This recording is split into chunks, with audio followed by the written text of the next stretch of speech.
George epitomized the real savagery of the sport. Foreman spread Frazier across the ring like he was apple butter. He thought that the best way to deal with the world was just to become a monster. The way he tells it is that the hand of God showed him exactly what eternal death looks like. I had to learn it the hard way. I'd be an evangelist on the street, and people would pass me by. I had to start selling what I believed in.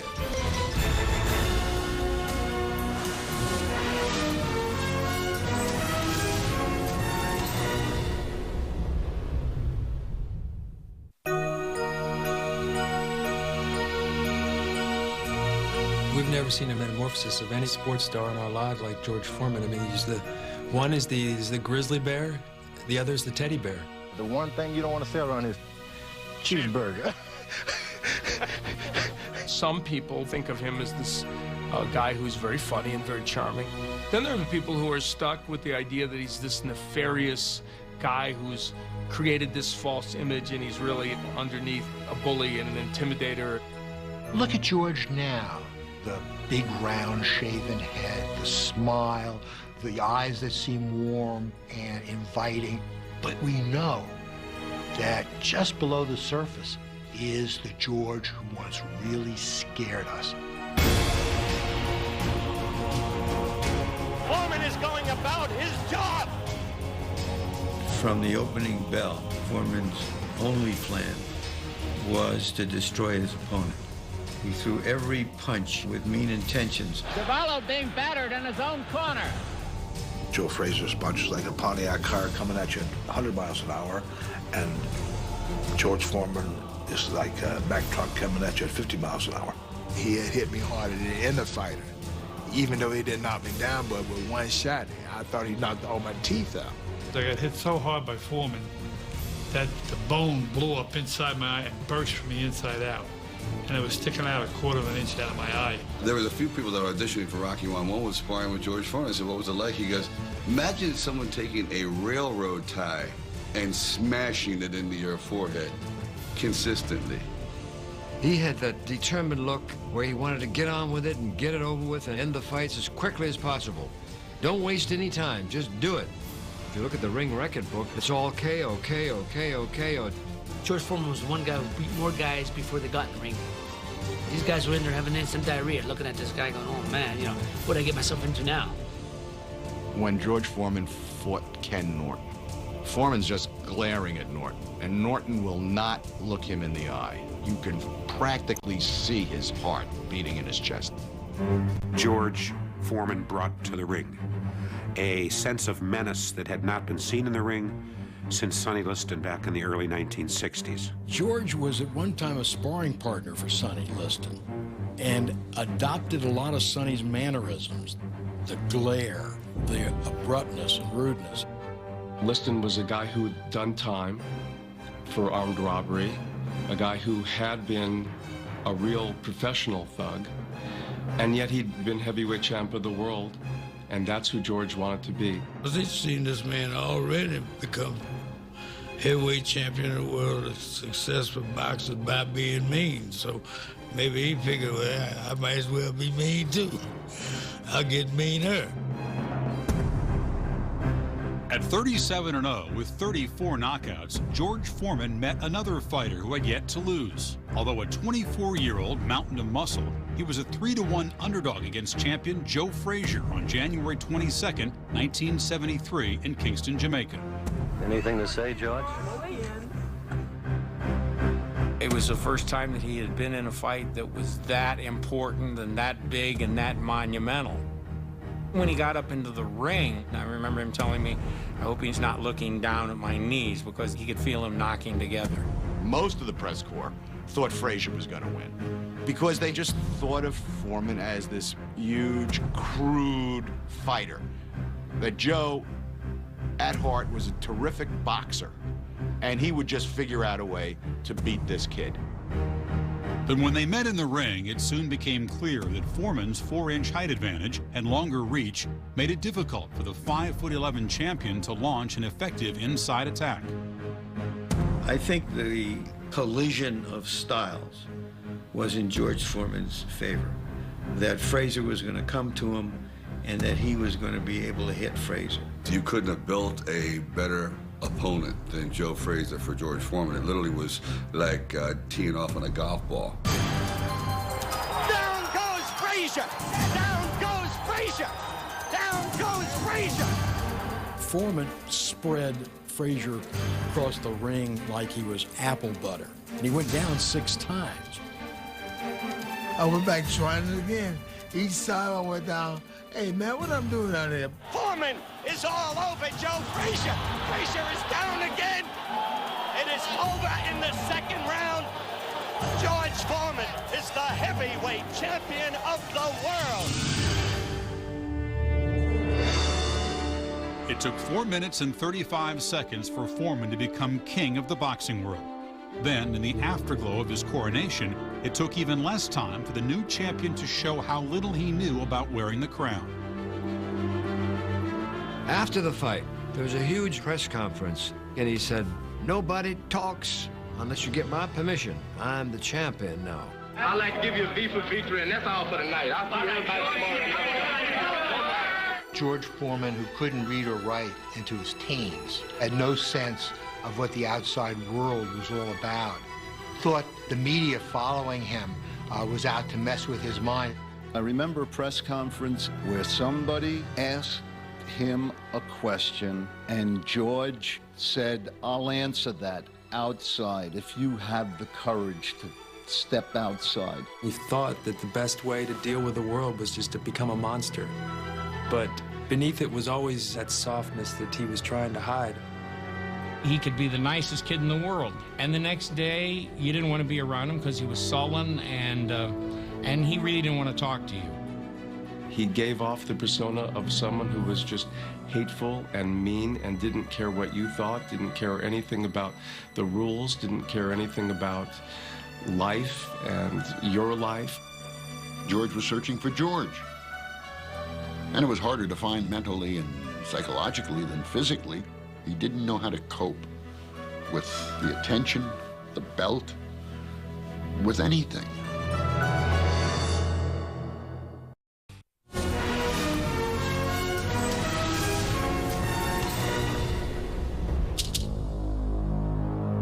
I had no doubts whatsoever that I was going to defeat Muhammad Ali. I was not afraid. I devastated Joe Frazier. I figured, hey, I'm just going to waste Muhammad Ali in 2 or 3 rounds.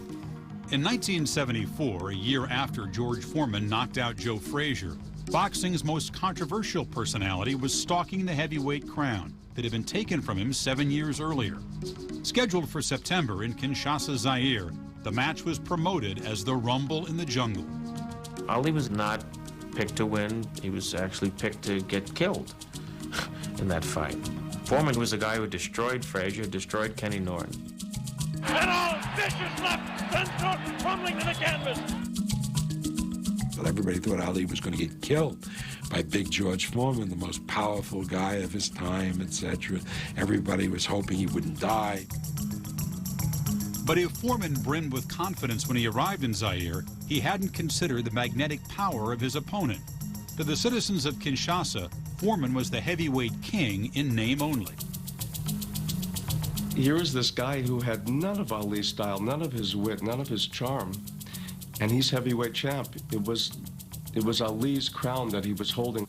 There were very few people at the airport to greet him, and when Ali got there, they had barricades up to keep people away from the airport and the airport area because he was so popular there. Ali was doing the total Ali song and dance in Zaire. I mean, everybody, he was out running, he was greeting people. I'm back here with my brothers. And Foreman just was not in the mood. Ali made himself a citizen of Zaire emotionally with the people, and he made George an interloper. He really convinced the people of Zaire that Foreman was white. He says, "Did you see the dog that George Foreman got off the plane with?" He brings a pet with him, a German Shepherd. A German Shepherd was a symbol of the dog that had been used by the Belgian police to control them, and it frightened the bejabbers out of them. But George had no concept of this. So George, without even knowing what he was spinning, was turning off the world and the public to him as a man. When the fight was delayed a month due to a cut over Foreman's eye, Ali continued to spread his magic throughout Zaire. It was that 30 days when he really lost his confidence and where he really realized, finally realized, that nobody was really rooting for him, that everybody was rooting for Ali. By fight time, I doubt that there were more than a handful of people in Zaire who weren't rooting for Ali. You had this chant reverberating throughout the stadium. Ali had learned this phrase in their dialect. Ali Boumaye, Ali kill him. Muhammad got that Ali Boumaye chant going right from the get-go. He was the hero. The other guy was the enemy. George was the enemy. The moment of truth arrived in the pre-dawn hours of October 30th, when the seething champion climbed through the ropes and grimly endured the thunderous arrival of his opponent. Ali gets in the ring with Foreman, and ready to dance. And suddenly he takes a couple shots from Foreman, and he said, "This guy's a wrecking machine." Ali goes back on the ropes, the rope-a-dope. Come on, George, you ain't nothing. Show me something. George is throwing punches. Bang, bang, bang. George Foreman got exhausted. He missed a lot of shots, and he was catching arms and everything else. And that's what emptied George Foreman's tank, missing them. Part of what Muhammad Ali took advantage of in Zaire was that George was wound up tight with rage, that he didn't really have a second or third gear. Ali fought the fight he fought, absolutely convinced that George Foreman would punch himself out. He said to me, if George Foreman doesn't get me in 7, his parachute won't open. I hit him hard in the side. I mean, I got a good shot. And he said, "Is that all you got, George?" And I remember thinking, yep, that's about it. Another sneaky right hand. The tiny work over the shoulder.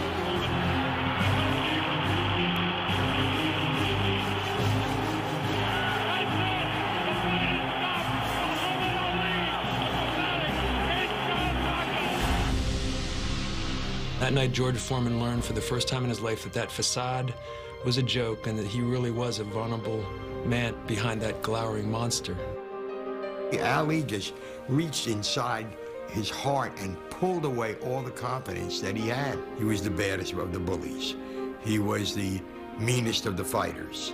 He was all of these things. And then in Zaire, suddenly he saw something he had never seen before, and it really came crashing down on him.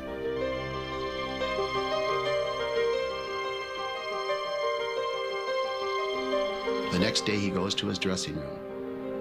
The entourage is gone. The people are gone. There's only George and the dog. George could not deal with the public humiliation of having been outwitted by Ali. So he just kept sinking further and further into his emotional quicksand. I came in one man and left out a shell of that man. And I really needed rehabilitation because of that fight. I was devastated. He tried to have fun. He went on the party scene. He bought another house or two. He bought a few more cars. I went over to his house here in Houston, a huge home, cars, Rolls Royces, everything out there. And I asked him how he could afford it all. He said, I need it all. I need it all. I love this stuff. I need it all. He'd meet women. He'd bring them to the house. He was trying to find some way to get over that loss to Muhammad Ali, to show that I'm still a man. George Foreman was a bully, totally self-absorbed, a hedonist in the ultimate sense, who cared for nobody and nothing at that point. He said he wanted to beat women as much as he wanted to beat men. He had to pay one woman off $30,000 in an out-of-court settlement just to keep her quiet after he'd beaten her. He tried putting himself back together over the next 3 years, but he could never quite capture exactly what it was that he needed to do to get back to the top of the heap. But just 2 months after his loss to Ali, Foreman was rocked again. If the first bruised his manhood, the second shattered his sense of self. George always had a bit of an identity crisis when he was growing up because he was twice the size of his 6 brothers and sisters, and it caused them to tease him. All the other kids said, "You ain't one of us. You're a mohead." He didn't know what a mohead was. Well, it turned out that the mohead was a man named Leroy Moorhead. George found out that actually his mother had had a liaison with a guy named Moorhead, and that's in fact who George's biological father was. Once he met him, I don't think it was anything was there. It was just saying, okay, you know, I've seen my sperm donor, and that's it. He vowed that if he did have sons, he would name them all directly after him so that they would never doubt who their father was. So all of them are named George Edward Foreman. The second, the third, on and on. When someone goes through such extremes of persona as George Foreman has, that there's a kind of a desperate soul looking to find who he really is. It was a very, very depressing down time for George. And then his friend, Marvin Gaye, the recording star, said, "George, what you ought to do is fight 5 guys the same night. Knock them all out. Show people that you're still George Foreman." The suggestion appealed to Foreman, and on a single afternoon in Toronto, he won 5 3-round exhibitions, 3 by knockout. But the slugfest did little to improve his standing, much less heal his heart. He thought he needed to reclaim his name, his title, his prominence again. But I could tell he was embarrassed by having to do that. He had to be humiliated because he had to fight these 5 guys in one night, and it was a circus sideshow. He had been invincible before Kinshasa Zaire.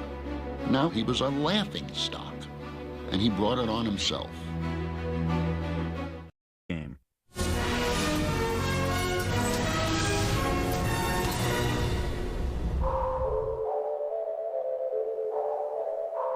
Houston's infamous Fifth Ward was the learning ground for George Edward Foreman. Born on January 10, 1949, he was raised by his mother, Nancy, a cook, and a father, J.D., who was hardly ever there. My mom would come home sometime with a couple of these hamburgers. They were like 2 for $1, and she had 2. You got 11 people. George's father was on and off as a provider. He was a railroad worker, but he had an occasional alcohol problem. My mom had a nervous breakdown, and she had to go away to a hospital for a while. That left nobody but my sisters and George to raise each other. The anger came out of the fact that my father wasn't in the house with us, and George was lacking the manly discipline. He was a very angry young black man. And there were a lot of angry young black men that emerged out of the Fifth Ward. Not exactly a loving environment for any human being, and George emerged out of it a very suspicious man. He had a reputation all over the city. His reputation was not just in the Fifth Ward. He was known as a mugger. He was known as a mean guy. He would stand in the corner and he would drink wine, and he'd walk up to people and say, "Give me a cigarette." And if they wouldn't, he'd turn them upside down, take the cigarettes out of their pocket. He'd simply tell you to give me your money. And a lot of times people just reach in their pocket and give it to him. He used to like to tell jokes. Now, if you were in a group with him and running with him and he told a joke and you didn't laugh, guess what? The next joke was on you. You could see the kind of the embryonic forms of the 2 Georges that we saw later. The teddy bear was lurking under there even while the grizzly bear was being formed at that age. He couldn't look at a stray dog without wanting to hug it and bring it home until he had almost a dozen of them running around in the backyard. At 14, Foreman dropped out of E.O. Smith Junior High School. 2 years later, he entered the Job Corps, a work program for troubled youngsters. The Job Corps had not changed him fundamentally. It had just given him direction in his life. And there was still a lot of simmering angers inside of him. He'd ripped the doors off of the hinges, and guys are jumping out of the windows and everywhere else because, man, George Foreman is on the prowl. They called me and said, "Doc said, we need you down here quicker." I said, "For what?" So we got a kid down there we can't handle. Doc said, "Hey, if you're going to box, you might as well put on some gloves and come in the ring." We got to working, I got to teaching him, ready to box. He won his fights, so I sat him down and told him, I said, George, I said, you know, you can make the Olympic team and you can win the gold medal. He said, what's that? He didn't know anything about it. I explained it to him. He said, okay, I'll give it a try. I said, okay, let's go for it. In 1968, Foreman won the heavyweight gold medal at the Mexico City Games. But what he accomplished with his hands had already been overshadowed a week earlier by the raised fists of American sprinters Tommy Smith and John Carlos. Foreman chose a more traditional way to celebrate his victory. His trainer just handed him this little flag and said, take a lap around the ring. And so he waved the flag as he took his victory lap around the ring. Well, this made him the good black guy. White Americans loved him for it. That's the way we want our guys to show off that they're proud to be Americans. Of course, a lot of African Americans were furious. When George got back to Fifth Ward, he was known as the Uncle Tom, the guy who didn't stand there and raise his fist on the victory stand. And he was shunned, and George was absolutely shocked by this. George became even harder and tougher, and if he couldn't satisfy you and please you by running around like this happy American idol who's just won the gold medal in the ring with his American flag, he'll just start crunching.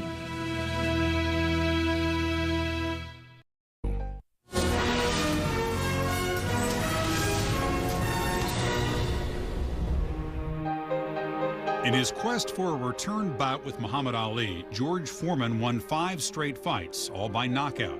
Then, on a hot night in San Juan, Puerto Rico in March of 1977, he was set back by a unanimous 12-round decision to Jimmy Young, who knocked down Foreman in the final round. I think George is trying to prove something. I think he tried to go the distance. He had Young out and wouldn't knock him out. I said, finish him, George. Didn't want to finish him. George got so dehydrated in the process of chasing Young all over the place that after the fight was over, he suffered hallucinations in the locker room. And all of a sudden, he gets this feeling like there's blood trickling from his forehead, which there isn't. He feels like there's a crown of thorns around his head. He says, I'm telling you, I'm bleeding. And all these spots supposedly that Jesus bled when he was on the cross. He started screaming, I'm born again, hallelujah. Jesus Christ is coming alive in me. I'm born again, flinging people all around. The way he tells it is that the hand of God showed him exactly what eternal death looks like. There was this long tunnel, and it was getting darker and darker. He's like, God, I'll help sick people. I'll give money to cancer. And God told him, I don't want your money, I want you. And then all of a sudden he said, the hand just reached back. It was light again. And that's when he said, you can just let me go. Everything's fine. He was born again that night after that fight, and just the fear of death, he felt literally his life oozing out of him. And that night changed his whole world. I looked in his eyes, like a soul that had occupied that body was gone. This was a total new person. People were skeptical.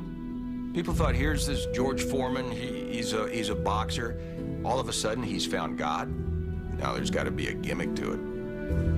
You can judge George's change of heart by this one incident when he literally ran into the guy who had almost stolen George blind, his old friend.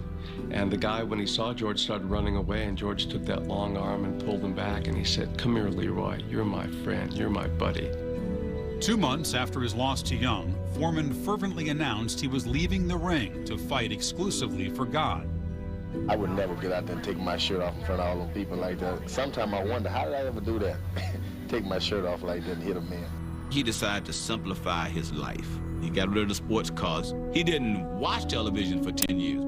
Everything was the Bible. He became a preacher, literally on the street corners where he used to steal hubcaps and beat up people. George had this little kind of boom box that ran on batteries with a microphone, walked out on a street corner by a stoplight, and was preaching. He would walk up to cars. He would walk up to people on the streets and start to tell them about God and about hell and about the devil and about how they needed to repent. People would walk by him, ain't you George Foreman? Yeah, I said, that George Foreman is dead.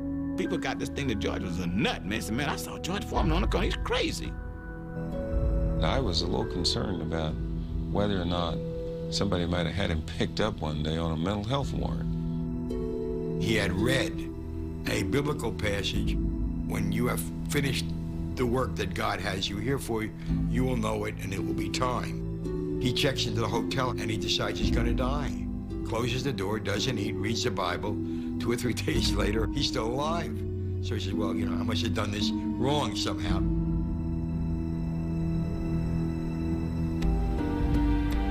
If Foreman found peace and balance in his work for God, his search for the right woman was fraught with failure. Divorced once as a fighter, the preacher was married and divorced 3 times between 1977 and 1983. He was a guy who had never had anything. Now all of a sudden you got women coming at you from everywhere. I think he was overwhelmed, he was overmatched. Women, they're thinking, well, once I marry him, I got Saks at my disposal, I got Bloomingdale's at my disposal, I got all this money, I can do this. But after he became a preacher, that's not the kind of wife he wanted. He wanted a wife that was willing to stand side by side with him. He wanted to have a woman that was willing to sacrifice. In June of 1983, Foreman's 4th wife, Andrea, left him, taking their 2 children to her native St. Lucia in the Caribbean islands. He goes down there and he organizes his whole Mission Impossible escapade so that he can go back and kidnap his children. He knocks on the door and the nanny opens the door and he says, I don't want any trouble, I'm just here to take my kids back. So they drive to the airport and they're surrounded suddenly by the military. The way to get off the island is on a marijuana smuggling boat. Here's these Rastafarians who are rolling dope, taking him to freedom. And George realized this judgmental religious zealot who's telling people that if you're evil, you're going to hell forever. But that whole thing is another facade. And that, again, he sees the fallacy of these different faces he keeps putting in front of the world. And yet another George Foreman comes out of that. After divorcing Andrea and gaining joint custody of their children, Foreman in 1985 married Mary Martelli, who had helped him escape from St. Lucia. With the addition of Mary's child and the 5 they had together, Foreman became the father of 10. Meanwhile, the preacher man continued his ministry at Houston's Church of the Lord Jesus Christ, which he had built in 1981. Now can I get a witness for my Lord?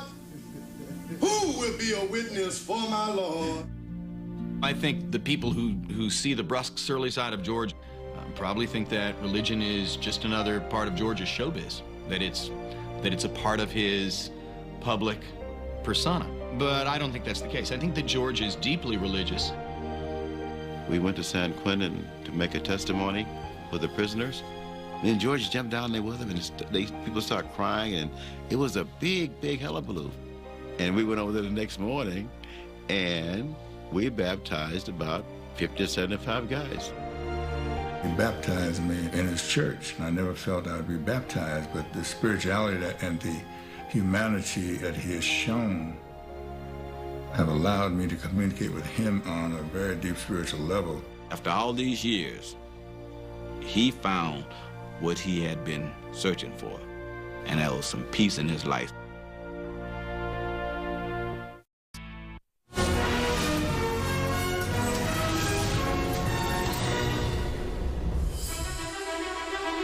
In 1984, George Foreman and his brother Roy opened a youth center in Houston, funded primarily by the former champ.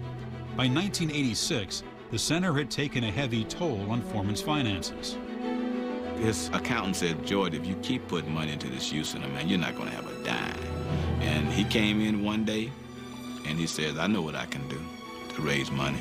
I'll go back to boxing. I'm back. I'm back. I'm back. He was a guy who was definitely searching. The old lure pulled him back, and he'd started to find an amalgam of all the different Georges. He could still be a religious man, he could be the happy round man, and be the boxer all at once. In March of 1987, Foreman, at 38 years and 267 pounds, returned to the ring after a decade, knocking out journeyman Steve Zowski in the 4th round. He didn't try to make an instant comeback fight against a big-name opponent. He took his time, he fought lesser fighters, got back into the swing of it, gradually built himself up. He freely admits he was out of shape, but he worked really, really hard at it. He spent a lot of time that people just didn't see. George was never a hard liver when his boxing career was over. It wasn't like he was into drugs or drinking. He didn't smoke. So even though he was in his late 30s, he was able to mount this comeback because he was serious. However serious he was about his resurrection as a fighter, Foreman came under heavy criticism. Oh my goodness, why is he doing this? He's beating up people that clearly aren't very good. Why is he tarnishing his whole boxing career? It was a sideshow. There was this big fat old guy who was barely a shell of his old self. There was one person on earth who took George Foreman's comeback seriously, and that was George Foreman. I show people that, hey, you're 38 years old, 39, 40, whatever they want to give you. It doesn't mean that I'm dead or you dead. You don't listen to critics. So what? I had a little extra weight on. So what? He sort of looked like his feet were entrenched in cement. And he had an armadillo defense, but he could still hit, and the last thing that goes is power.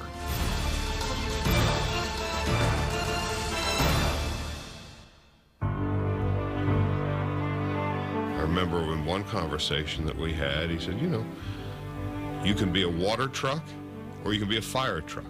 If you're a water truck that goes by and nobody notices anything, I choose to be a fire truck with the siren going and the lights flashing so people will notice me.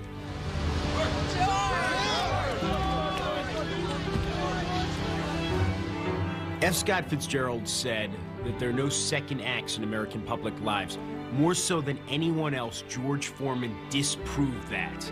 He entirely remade himself from this specter of evil into Santa Claus. And no one else in American history has accomplished as complete a transformation. I said, what changed you? So he said, when I decided to come back to boxing, I decided that I wanted to be liked. And in order to be liked, you have to like. He had a plan, and I think that he needed years for it to mature, and he gave it time to breathe. It's like a great artist going out there and thinking, okay, I'm thinking about this sculpture. I don't know exactly what it's going to be yet, but it's formulated in his mind, and he literally resculpted himself. To show the whole world that at age 40 or 50 is not a death sentence. We're going to celebrate and drink our Geritol and eat our hamburgers. He made jokes of himself. He used to say that Evander Holyfield had a nutritionist. He had room service. His trainers were named Baskin and Robbins. It's going to be big buffets set up. I'm going to train hard every day and walk through there and grab legs of chicken, roast of beef, porks of chops. He make believe he would be eating with the hamburgers, junk food and everything. But the guy knew what to do, what to eat. He knew how to play the crowd. He encouraged the laughter. He would sort of tempt them to make fun of him. And when I miss Alison Rodriguez with my right hand, then my left, I'm going to belly bump him. He's going to be in trouble. They look at me and they say, he reminds me of old grandpa, old Uncle so-and-so. They've got to cheer for me because if they cheer against me, they're cheering against their own grandpa. In April of 1991, with a generation of baby boomers in rapt attention, 42-year-old Foreman fought heavyweight champion Evander Holyfield. If there were any remaining doubts about the legitimacy of George's chances, he may have erased them in the last 30 seconds. I thought George went about as far as he could go when he fought Evander Holyfield. And he fought a very brave fight.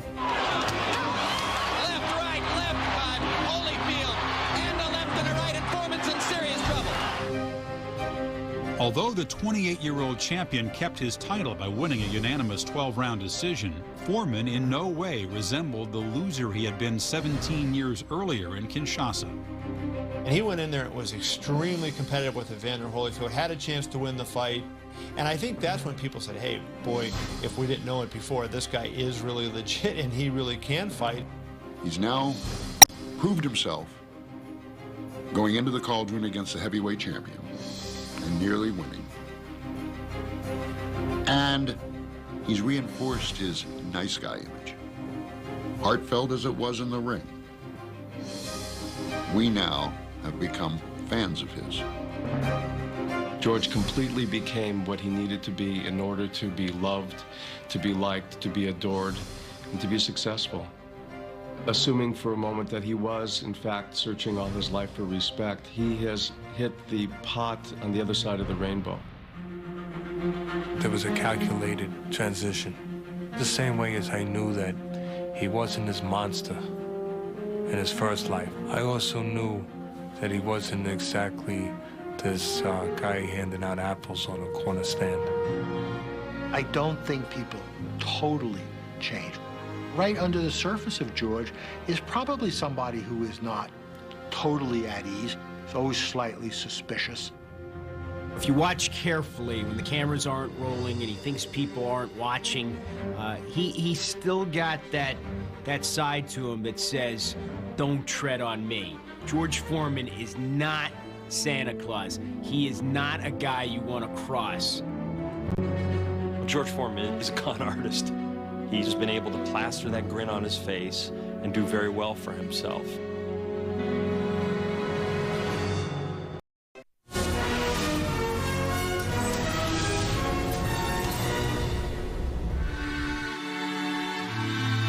And George Foreman is a performer. He's somebody who lights up and activates for the moment. And, you know, the camera comes on, and it's as though a separate circuit has turned on in George's body. The big smile lights up. And that smile alone has been worth hundreds of millions of dollars to him.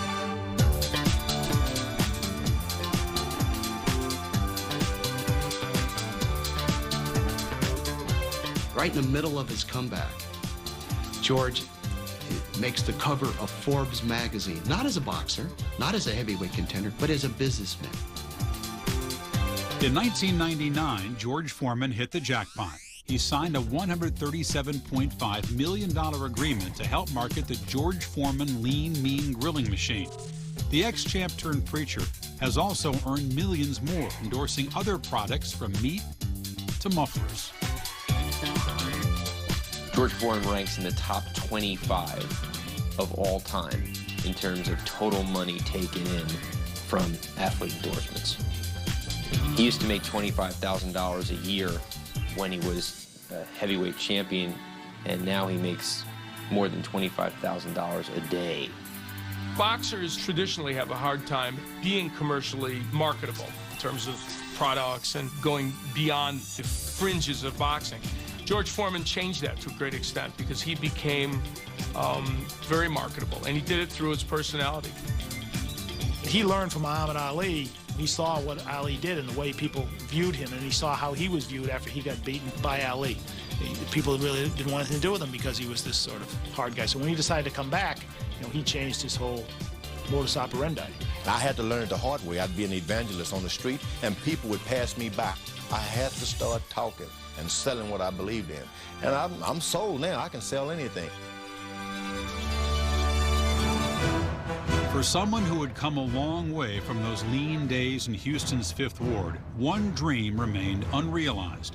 Then, in 1994, 20 years after losing to Muhammad Ali, Foreman, at 45, got a last shot at redeeming himself in the ring when he faced heavyweight champ Michael Moorer.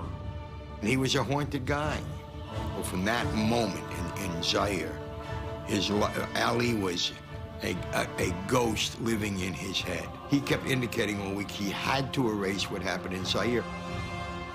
What was most interesting about his comeback in terms of him as a fighter, you saw the inner qualities he had as an athlete that were not apparent during his first career. And that was just how determined and tough a man he is. Foreman was losing every minute of every round. It wasn't really a competitive fight. Solid right hand by Moore. Foreman's left eye beginning to close. Those of us at ringside and working press will turn to each other and going, what's holding this guy up? Uppercut by Moore blasted Foreman's chin backward. there was this resignation in the crowd because they realized, hey, he's not going to win the fight. This is the end of the line. And then all of a sudden comes that punch out of nowhere. Down goes Moore on a right hand. It happened. It happened. And he conned us into standing in front of him. You know, big hamburger eating, grinning George, you know, I won't do nothing to you, I'm old. He was able to con him to a certain extent to stand there, to feel comfortable. He said, my whole idea the whole night was to invite him in, like he wanted the fly to come to the web and make him more confident. I could take his punches all night. All I needed was one shot. He said to me, what do you think of the fight? And I said, well, you lost every minute. He said, yeah, that's just the way I figured it. I lost every minute until I knocked him out. When George pulls it off, the entire place erupts, goes absolutely nuts. People were just screaming out, can you believe what George Foreman has accomplished? When he knocks out Michael Moorer to regain the championship, he is wearing the red trunks he wore in the ring against Muhammad Ali in Zaire. He has now come all the way back. He was better than Muhammad Ali the night that they fought, but he lost the world title. Now here was a guy maybe who was better than him, and he got the title back, so he kind of evened the score. I don't think there's any accomplishment like that that you can find anywhere else in sports. I once heard somebody ask whether it was just as impressive for Jack Nicklaus to win the Masters at age 46 as it was for George Foreman to win the heavyweight championship at age 45, and this person stated the obvious. Nobody was hitting Jack. While the rest of us were celebrating his victory, George made his way out about 2 a.m. Sunday morning, got into his limo, went to the airport, flew to Houston so that he could preach in his church the following morning. Within a year, the fighting preacher was stripped of his WBA title for not facing the top contender. In 1997, Foreman finally quit the ring with 76 wins and 5 losses. It had been a drama in 2 acts. In the first half of his career, he tried desperately to be Sonny Liston. In the second half, he tried to be Muhammad Ali, and somehow he pulled them both off. He exhibited such human qualities when the second George Foreman emerged that the first George Foreman was really forgotten. And I didn't think George was a bad guy, the first one. I thought he needed love, and I thought he had to find himself, you know, and he did that. George had many sides and showed some of them to the world. And I'm sure there are many Georges that we haven't seen. One of the reasons that we seem to love George so much is because we know that he is still the monster.